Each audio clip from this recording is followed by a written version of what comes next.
Good evening, everyone. How you doing, guys? Gabs here. What's in the glass? Digital Base Streams. Happy Thursday. Thursday, 4th March. Very happy that we've been through all the way into this beautiful month.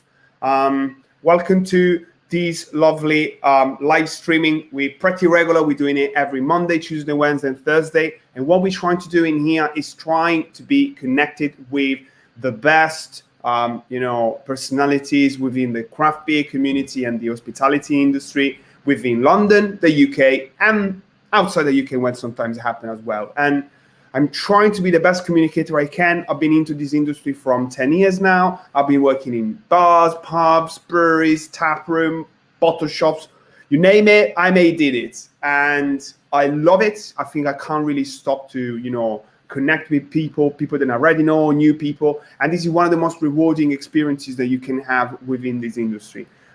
One of the main reasons because we wanted to give visibility to the industry itself is because we think it's a real special time for pretty much every single sector. But of course, the hospitality is one of the worst hits.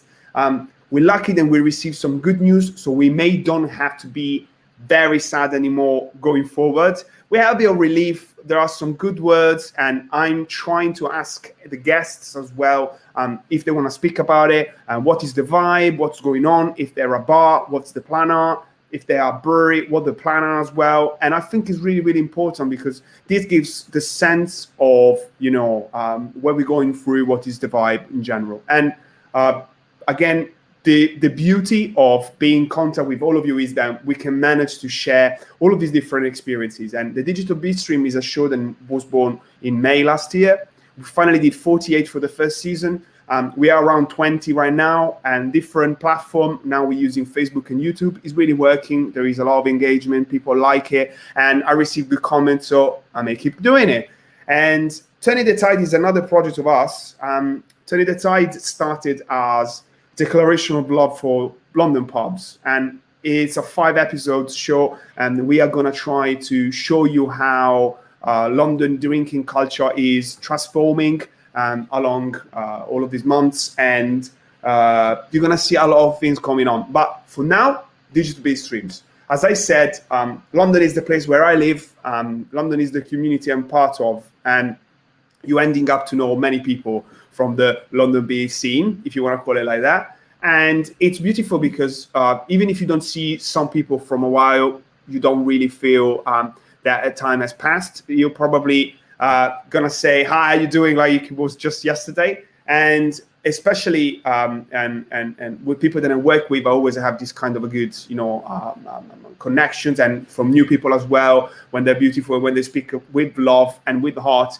it's just clicking perfectly. So when I knew I could have an interview with some of the people that are behind Exale, which is our Exale Brewery, a fantastic brewery based in Walthamstow. I love the beers that they're doing. We're going to hear a bit more about this specifically, which has been made with Urban Winery, which we interviewed recently as well. And so I can't really wait to go through this. So if you please, making sure you're going to welcome guest for today. Hello. Hi. Hey, Gabs. How you doing? We are fantastic. We're all right. We're in What the a tap beautiful room. place. I can tell that's a tap room. It looks very familiar, very Remember warm. that? Remember bars? We used to go to Vaguely. these places often. Maybe. Yeah.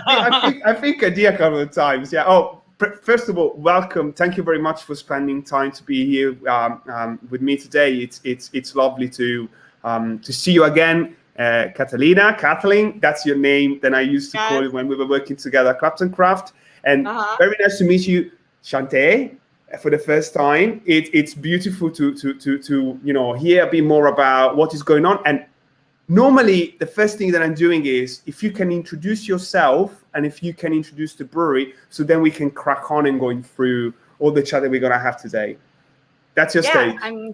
I'll go first. I know you, Gabs, from working in the bottle shop, Clapton Craft. It's been a minute, and I know we kind of missed those spaces where we could kind of congregate and get nerdy about beer, and you're kind of seeing that now. But I mean, I've always kind of felt accepted and met so many cool people along the way, and that's actually how I got involved in Exale. So yeah. That's lovely to hear. And since when did you start to work for Exale, if I can ask you, Kathy?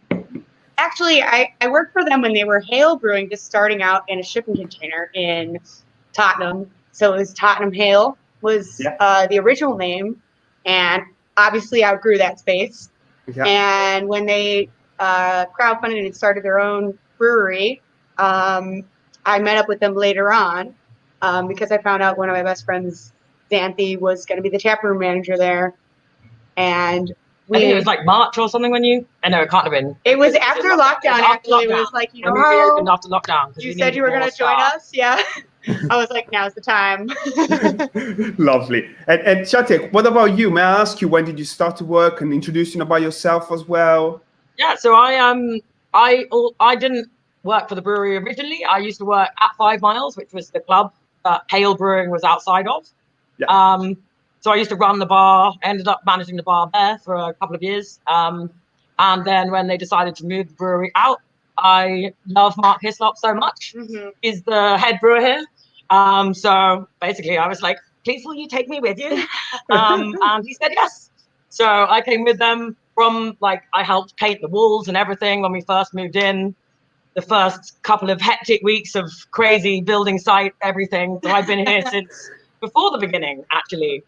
Working with these guys from the day we opened. Lovely. I like to hear when you have an attachment to the place, and even more because you saw it, like, you know, emerging from whatever. Literally was from the ashes, from the dust, man. The real ones. All right, I love this, and you know, when I think the first time I managed to jump on 5 Miles, it was because you were doing at that time a kind of platform which was something like called Drinking Out Loud, and you were inviting like people in the from the industry. So I went through few of the beers, I met the people, I met, you know, who was behind, and I realized straight away that there was an interesting project, very much you know, linked with the area where the brewery was and is right now. And I realized this is keep going, right? Like the type of the beers that you're doing, the type of aim that you have. Can you please tell me something about that? Because that's very fascinating for me. But I think, like, a core part of the Exale brand is to be, like, accessible. And so a lot of our core range it's not super high ABV. Most of our core range is all like 4 or 5%, easy drinking. For people who like good beer, but also you could totally bring somebody who didn't know anything about craft beer and be like, we also have just a delicious lager that we made. Nice. So we have a lot of really accessible stuff that's just for everybody, that's also still made of really great ingredients, made of a lot of love, a lot of care. Still, like, our pale ale is delicious. It outsells every other beer in the tap room, literally 2 to 1, even to lager, which is the next highest seller. Like, it's fantastic. Yeah. And then we also like to experiment and do some really crazy stuff with mushrooms and whatever weird ingredients Mark has foraged in the wetlands this week. Experimental crazy stuff as well. So that's nice because it gives you a good, you appeal to a large range of people, you know. There's something for everybody here. Keep you interested, you know. I'm incredibly you know, impressed about the Dortmund lager. That's, for me, it's just like, I love it. I'm really can go there and smash it. Pale ale, yes, absolutely. That's absolutely fine for me. I can really dip hard. There is one, if we want to speak about the coverage, if there is one, and again, it's my personal limit. We were discussing it's me not being able I haven't got the skills yet to dip on it. But as this comment proved, the Iron Brew. Yes, Ricky Gill, you know. Hey, you know, I mean, can you spend like a bit telling me what the hell the beer is? You know, no, that was actually first made as a joke. So it's called Cranky. It's an Iron Brew sour. Iron Brew is a very popular drink in Scotland. And our dearly beloved Mark Hislop, the head brewer, is from Cumbernauld in Glasgow, which is where Iron Brew is made. Okay. So originally that was made as like a birthday beer for him, just to make as a joke. As a joke. And then we were like, Iron Brew sour. It's actually incredible. It's actually really nice. It's definitely a bit of a love-hate drink. Again, a bit like a Marmite. Some people love it. I think it's a good beer. When people say they don't like sours, you're like, but this is really basically a soda. Yeah. Iron Brew, but it's more like sour. Hangover cure. So, ultimate hangover cure. Kind of cranky. Yeah. It's Iron Brew to fix your hangover and a bit of alcohol at the same time. It's called Cranky after the Crankies, or I had to learn all of this, like, because I'm American, obviously, and I had to like half of this stuff is like all these references. I'm like, what's happening? Yeah, you guys saw Iron Brew, but like, I would just say like, what's happening here? And the answer to Iron Brew, what is Iron Brew? Is it's orange. It's like we have purple drink, you have Iron. It tastes like orange. But there is a lot of spices in it for me. It's like there is a sense. Hey, Matt. Yeah, you see, I knew Matt probably was going to be able to understand it because his palate is more refined than mine. I have to be honest, but I've been having, the curiosity to try this beer, and this is definitely jump on the side of a bit more interesting and kind of. The back is Pilsner. So what is going on in this one? I know there is a part of there are your eyes as well. Yeah, if you close up on the can, it's literally what you would see the last year. It's just our eyes. So like we are wearing. Oh my god, that's so true. We're wearing masks, so it's pretty much how people recognize me. You recognize me now? I never thought of that. But it was a complete. It's a collab with Renegade Wines, which are incredible. It's our second wine beer hybrid. Yeah.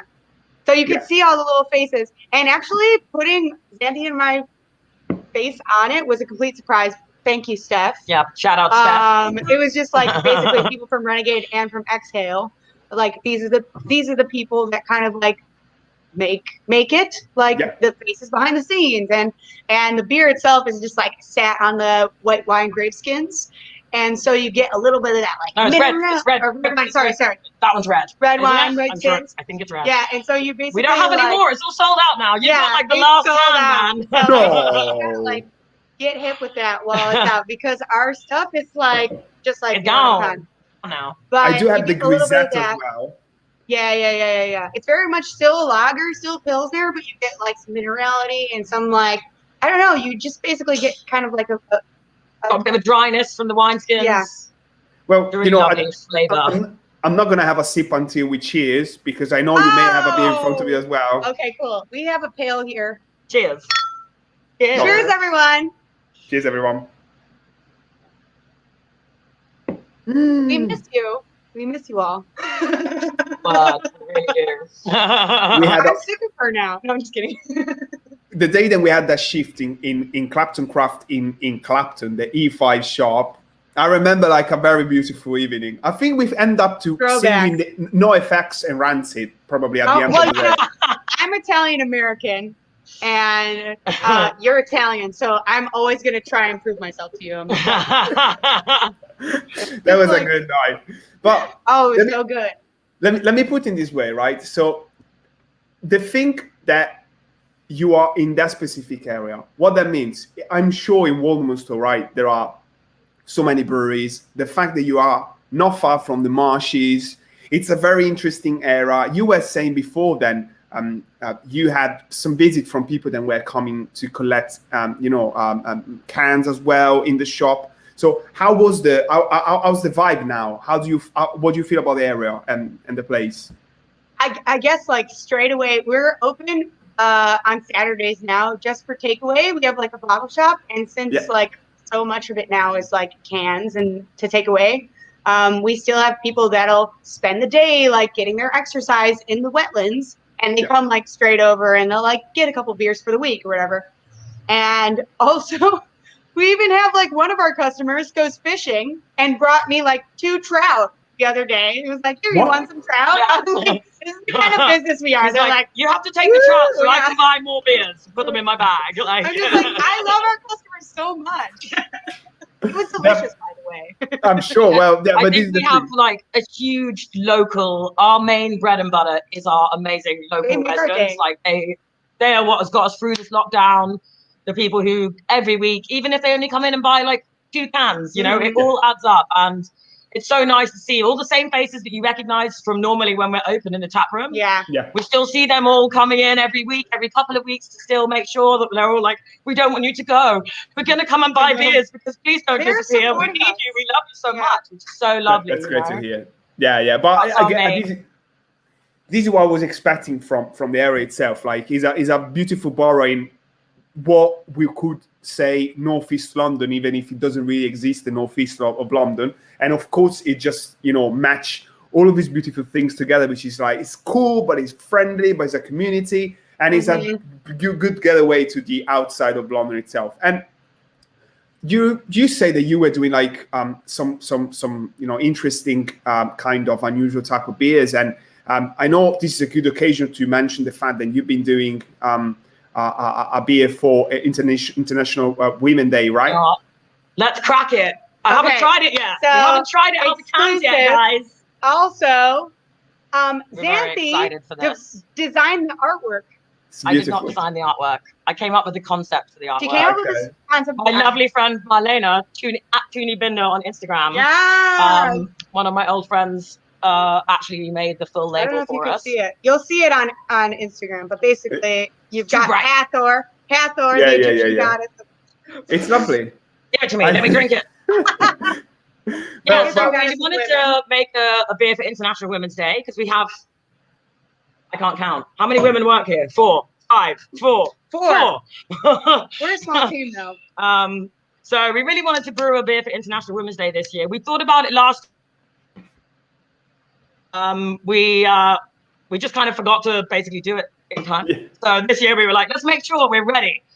So we started thinking about the concept for it back in December, and Steph actually was the one who first started telling me about like the history of beer. So I really started looking into the long-term history of brewing. For sure.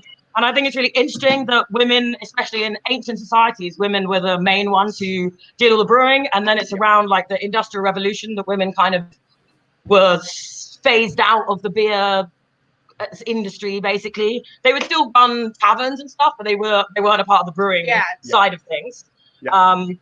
So we thought we'd kind of homage to women through all the ages by celebrating some of the ancient beer recipes, and that's why it's got honey in it, because lots of ancient beers were brewed with honey as the kind of sweetening agent, mead and stuff like that. So that was kind of the inspiration for the flavors. And then that's where the labels come from as well. It's kind of based on Egyptian hieroglyphics, and Hathor is kind of one of the Egyptian goddesses from brewing and drinking and stuff like that. So we thought we'd just celebrate women from all time who secretly have been a part of the beer industry, even when we didn't know it, you know? But not even that secret at the end of the day. It's like, I think men try to put that away as merit from female, because, you know, you had to create a drink which was, you know, this kind of a masculine type of, you know, beverage, which you go into consuming taverns, and you're going to be surrounded by all the, you know, like strong masculine people. Of course, it's a part of the culture.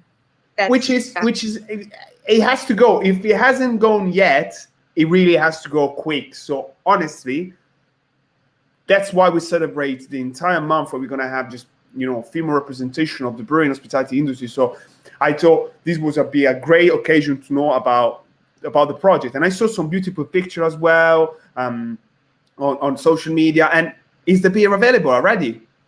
It went out this week, so we made sure it was ready for the 1st, so it could be in bottle shops by the 7th of March, so that people could actually be drinking it at home on International Women's Day. Yes, exactly. Nice. I have just cracked my first actual can of it since I tried it out the tank a week ago, and it is where's mine? Delicious. And we put like 60 kilograms of peach puree in it as well, because at the beginning of spring, we need this. And it's also a saison, so we have our like house strain. Yeah, it's really peachy, but because it's a saison, not an IPA, it's just got that little bit drier. So it's just I'm gonna drink this in like 2 seconds. Not a fruit beer, not a stereotypical. That's really delicious. Beer, which we're like, we're not doing pink, and we're not just doing like a whatever.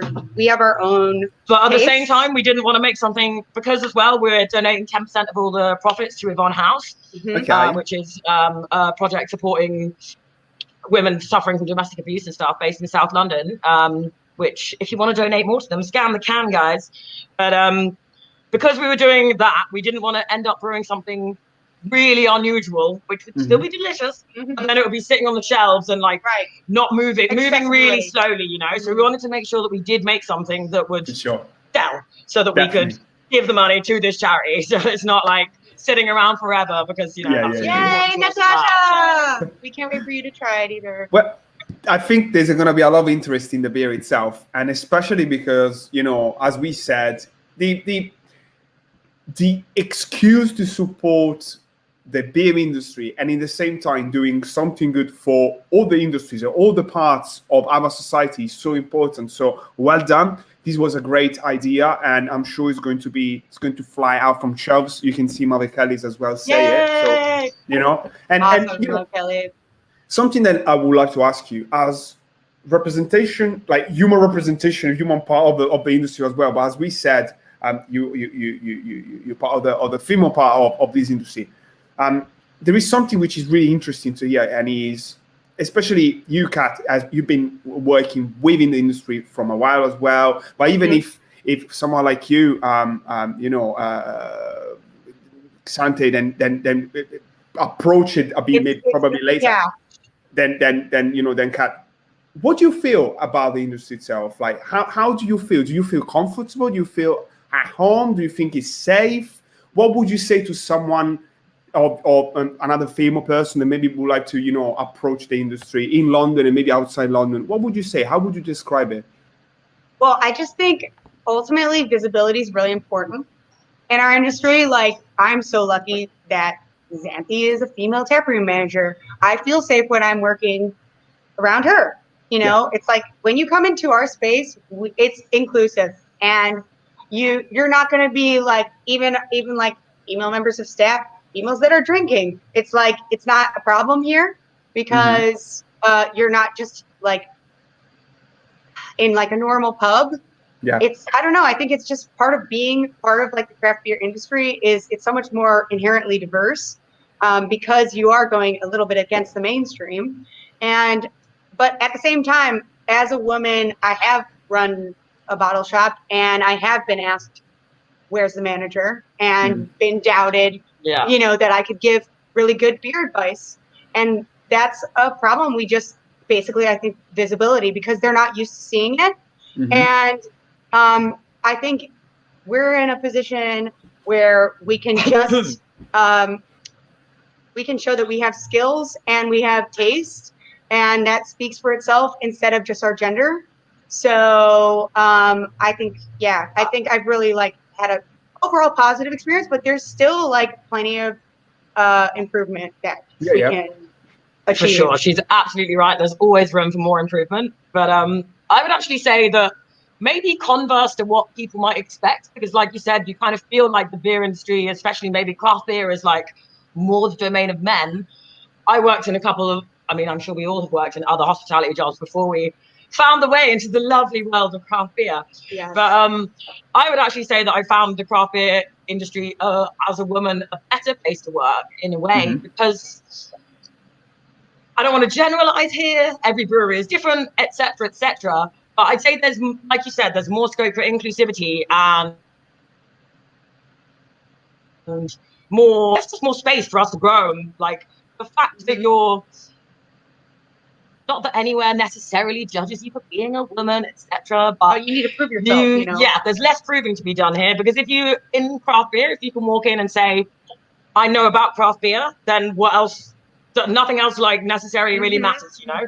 And whether you're a boy or a girl, you can say, I know about craft beer. And if you can then prove that, then you've proved it. So I've actually found it an amazing space to work as a woman, with loads of space to grow. And, you know, I've gone from being a bartender to a manager in this industry. So and like, can't shout out for enough.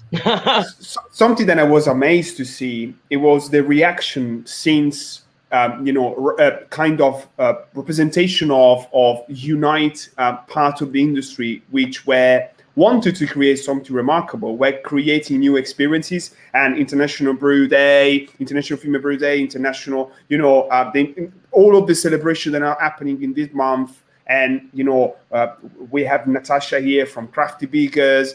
I see, in a certain way, this sense of determinate that there is nothing to discuss anymore. This is the reality. This is what's happening. It's there. You find in the best taproom, and you find in the best brewery, you find in all the best places. If not 50-50, nearly there. And it has to be like that. And there must be respect. And it's funny Respect that, respect is the word. Exactly. It's funny because sometimes we tend to differentiate all the differences that people have. But I think sometimes I had small experiences when I couldn't speak the language properly, or when I didn't know exactly what craft beer really was. And when you serve respect, and when you receive respect, and you give respect, and this is what I think there is a lot in this industry, respect. Yeah, absolutely. Just a mutual respect for people, I think, is your taste in beer is still 100% valid if you don't know what hops are, or if you don't know necessarily what style of beer you like. It's like, and I think there's an advantage sometimes to being a woman. It's like I was watching one of your streams with from this week. Was it one with Marble? No, with the people in Richmond, the bottle shop. Oh, Brew Market. Thank you. Yeah. Brew Market. And she was talking about trying to sell beer to women who think they don't like beer, and that whole kind of. You get it right. I think when there is a slight advantage there to being a female bartender, because if you're trying to convince a girl or a woman on the other side of the bar, trust me, I really like this. If any chick was like, I don't like beer, I'd be like, try that, mate. It's like peachy juice. It's lovely. I'm sure you'll like it. I think you'd have a little bit more influence on them because I'm a woman as well. So in a way, there's an advantage to being able to include, ever expand even more women into the fold of craft beer, because obviously they're slightly more likely to listen to me because I'm a woman and I like craft beer. So. Sometimes women that don't like beer will go for the most hardcore beers in my range that some men can't even handle, and it's a weirdly converse relationship. You just have to be like, what do you normally drink? Often people who don't like beer like the weirdest thing on your I like a natural wine. It's so far from normal beer that you'll like it. Like like when sours were getting really big and people were like all about natural wine, I was like, yo, like get involved with this sour beer, and they'd be like, that's amazing. Or like I've sold a lot of sours, fruity sours to women who think they don't like beer. They really like a sour, which people who like beer don't like sour beers. You know what I mean? They go, so you've gone straight in the deep end, mate. You said you don't like beer, and then you just dived in head first and gone for it. I love it. Like, for those who say that sours aren't real beer, sours are some of the most actual OG beers. Look at your just getting on a train now, guys. So nice try, but no.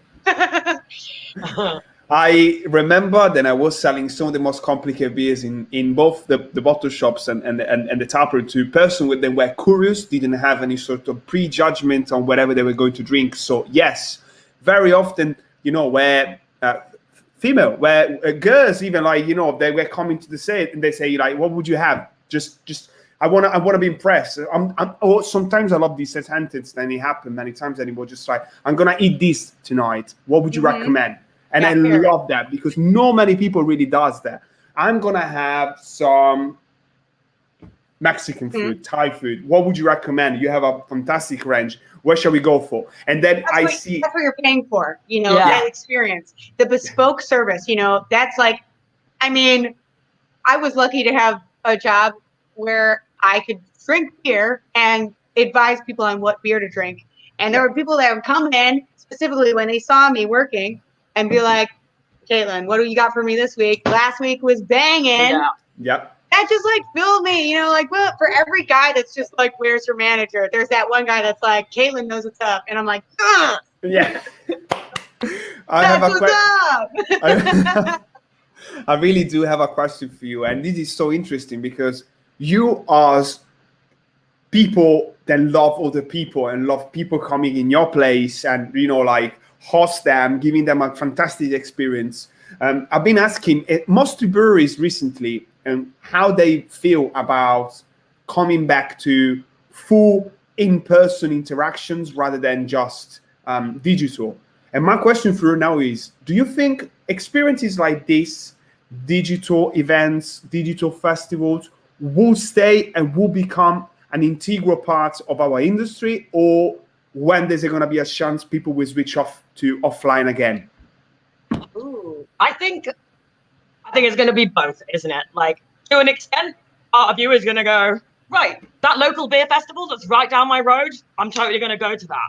But maybe some people who would have traveled across the country to go to beer festivals far away and stuff, if they're also providing an online structure so that they're doing the live beer festival and an online festival, which if loads of people aren't doing that, I think they're missing a trick, because it seems like that's the way the world is going to be going, right? Just to open it up and make it so much more accessible to so many more people. So I think in my ideal world, you get a mixture of the two. So I could go, do you know what? I really can't go to the beer festival in Scotland this year, but maybe I can apply to, you buy some of the beers that they're going to be selling, and then they do some live streams, you drink the beer at the same time, so you can be there and not be there. So I think it's going to be, in a way, the lockdown is going to be a good thing, because it's going to have pushed people to learn about online platforms and realize that actually they do enjoy them, whereas maybe they never would have given them a chance before. And realize actually this is really great, and actually this can extend because I can't afford to go to every single beer festival in the country, but maybe I could afford to do quite a few of them from a living room watching them online. So hopefully it'll be a good thing that will make people realize how much more of the world they can reach through the wonderful world of online, especially brewery. Like, there's so many incredible breweries in other countries, just on the opposite end of the country, that's difficult to maybe access. So I think the online platform for that is a really amazing thing, I'm glad to hear that. I'm glad, because I want to continue to do things anyway. So this seems to be now the easiest. I'm just planning and thinking, are people going to be interested in the way on all this kind of stuff? Or, all the beers are going to be put back straight in kegs, no more really tiny cans. I mean, I don't think it's going to go back to 100% normal at all. I think actually this is a tool in the engagement tool shed of people reconnecting to where they live and how far their money goes. Instead of just like nipping to the local shop and getting your standard, like, 6-pack of honey. Yeah, whatever. That actually, if I show up and support my local brewery, they'll be around, and I actually care about them, and their brand like speaks to me, and like that's a part of my identity as well. It's like, I don't think we're gonna go back to just like I'm buying corporate or I'm like 100% craft. It's like, we have this tool where we can engage, we can try and get to know like some of the people that serve us and sort of appreciate each other more. I appreciate my customers more so much. And like we were saying before as well, I think like a lot of people, because we've been running the bottle shop every Saturday, and I've had loads of people who come in who are like, we live around the corner. We've been here now for a year and a quarter. And they're like, we didn't know you guys were here because it's been lockdown. So because it's lockdown, people can't go anywhere. They're really exploring the mile circle around their house, So I know so many people who've discovered us, and they're like, oh my God, we can't wait to see what this place is going to be like when it's open. So I think that's been a really good thing as well, in a way, making people really discover their local area, and then maybe they'll appreciate that so much more now. 100%. So that's a good thing, I can't wait for people to just worship the ground we walk on when we're reopened. I'll be like, we're so glad to have a pint. I'll be like, yes, you're welcome. I didn't know I was going to have a pint of Guinness and straight away a pint of cask when was October, November. Then pubs were reopening at that time. I don't know what I'm going to have for the first kind of beer wherever we're going to be reopen again, apparently April. So I'm just planning, try to understand what to do. Right. And I'm connecting with this, asking you, how do you see the actual future of the drinking and the hospitality industry? Like, so much happened so far, and we seem to be close.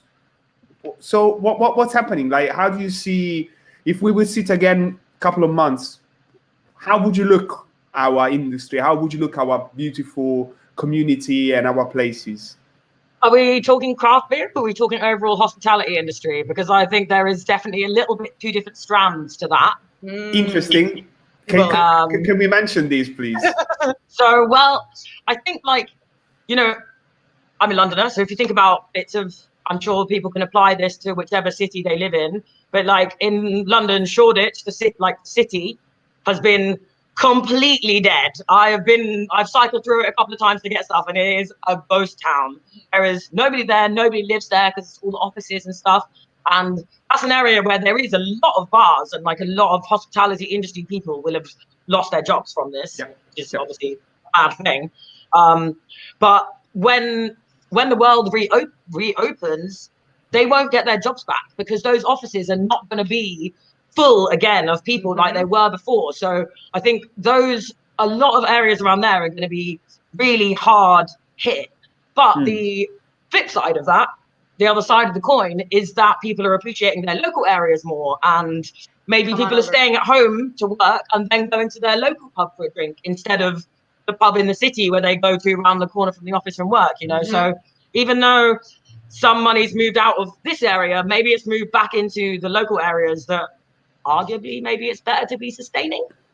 And what about that pub in Shoreditch then? Like, are we gonna lose it? Is it gonna change, or are they better things to go and somewhere else? That remains to be seen. I mean, if people are going to be flexibly working, I think there's like a lot of risk analysts out there that are like pooping their pants because they're just like, we don't really know, but what we do know, which is awesome, is that when we reopen, people are coming because we invested in our local community and not just the passing trade, like fast beer, whatever. We have a story to tell, and people want to be a part of that story. I have to say, but I used to work in pubs in the city, and you did have your regulars. It's not like every person who comes in is like a passing. You do have lots of regulars in those pubs because they all work around the corner and stuff. So that I think probably what it is that massive saturation of pubs in those areas will become less. So some of them will live, some of them won't survive. Probably a lot of chains will maybe not bother reopening their doors. On the other hand, maybe the chains of ones with the money to reopen. I mean, it's so difficult to predict, man. What I would hope is that the independent businesses from those areas hopefully manage to get back on their feet and support the people who are still going there. But I think you mentioned it, like the fact that you're having the possibility to play with a local community which understand what you're doing, what you're standing for, respect you, feel that you're close to them, and you're there ready with a safe place to show them all the beautiful beers that you have, giving them a warm welcome back. When did we open? December 2019. Because we've been closed as much as we've been open. And we've done how many reopenings at this point? Xanthe, the superstar, we've had to get food trucks in for this like substantial meal crap. We've had to have let's just say it's been a wild the amount of seating because we were taping the floor so you can have like a meter between tables, and then we're just like, okay, when people walk in to sit down, are you from the same household? It's like, yeah. You're obviously lying. And then like outside, we literally built up our outside space. I put it. So we could have more seats. Can I put it like this? When you open a bar, it's a massive amount of work, right? Like by the time we first opened this bar a year ago, like on opening night, I was already dead because you've been working a million hours before to get it open, right? Usually when you do that, you're like, okay, great. It's set up now. I'm not going to have to do that again for a while. I've had to redo that like 3 times in the last year, which is oh dear. At least reopening reopened, done. Just kidding. Right. Now closed, reopen again, closed, reopen again. Right. So I've done like three openings of the bar in a year, but you know, it is what it is, right? We get on. We're still here, baby. And at least when we reopen, everyone is so happy. We're so happy. It's so nice to have everybody back. That guy put your mask on. even to go to the toilet I when can't you're wait. like I'm so excited. sitting outside. Yeah, it's like people have been so understanding, you know. It's Yeah, happening. absolutely. It's happening. It's gonna be April. It's gonna be May. You decide. You're gonna be able to tell all of your, the people that follow Exale and follow what you're doing. You're gonna be able to tell them what is going on, and it's gonna be great. So this is absolutely fantastic. And even just watching, today, all the beers that you have available. I need to put my hands on Grease because it sounds fantastic. It's gone. Oh, Gree. Biggery is all gone. No. There is one bottle in one place. I'm not going to be able to tell anyone where it is. Go and get it. We're out. Well, it's the same place where I took this. Renegade, we're always Oh doing no! some Or if you come to our funky bottle stuff. shop on Saturday, I have like a case and a half left in the cold room to sell at the Maybe bottle if shop. you follow me on Instagram, That's I'll it. think We about are. We think it's gone. You Give are. myself promotion. Get on that quick. I have no sway. No, I'm just kidding. I want to visit the tap room in a very beautiful Friday night where you're going to be this vibey because it's going to be Honey. fantastic. I know. April baby. April baby. Should we do a Malibon? Oh, I think we should do a Malibon. Please, because I don't really want to go, Sour, go for it. So with a shot of Malibu. Let me. This drink was first created back at Hale Brewing, back in the days of Hale. Oh, this is a perfect time. I'm not going to lie, guys. I was very drunk by the time I started my shift that night because he spent a long time discovering the perfect combination. This is it. We don't this do is Jaeger the bombs, we do Exale Malibons. trademark to Exale, the Malibon, which is like a Jaeger bomb, but instead of Red Bull, you use our tropical pineapple and coconut sour, and then you take a shot of Malibu like an absolute criminal, and you drop it Why in are you it. selling so much Malibu? They And said. it sounds like the worst thing ever, but it's so good. I'm not sure. I'm still thinking about it, but I trust you. Trust me. Like, okay, so you know how nobody went on a summer holiday last summer, right? Yeah. I was like, guys, 10 minute trip to Barbados on the taste buds. It's just like a little summer holiday in your mouth. It's beautiful. The only holiday we're ever gonna take ever again. So when you finally get to come down, when we reopen, Gabs, we'll be having some of these. Yeah, definitely. We look forward to it very much. Look at that, the proper one. Oh, she thought to do the bomb on camera. That was smart. Cheers! Cheers! You see, I do have a palm behind me. I mean, I feel like somehow I'm in the middle of that, but that's yeah. Okay. There we go. Exactly. You're feeling the tropical vibes. That's what it's all about, man. I'm gonna listen to some chill out Ibiza sound and stuff like that. But this is what Exale's all about. A we bit of sensible mixed with some very silly, but at the end of it, it's enjoyable and we all like it. you definitely gave me and all of us in here the vibe. What is it? I'm not going to steal that vibe longer than this because I want to keep it for when it's going to be safe. Let me put it this way.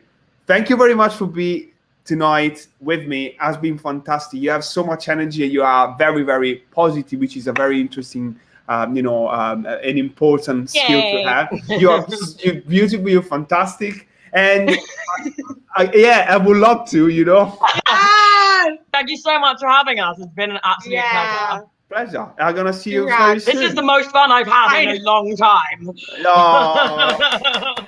And I wish everyone a good weekend as well. Good weekend to you as well. Exactly. Just the beginning, baby. And everyone, thank you so much. You and everybody. We can't wait to see you in April 12th.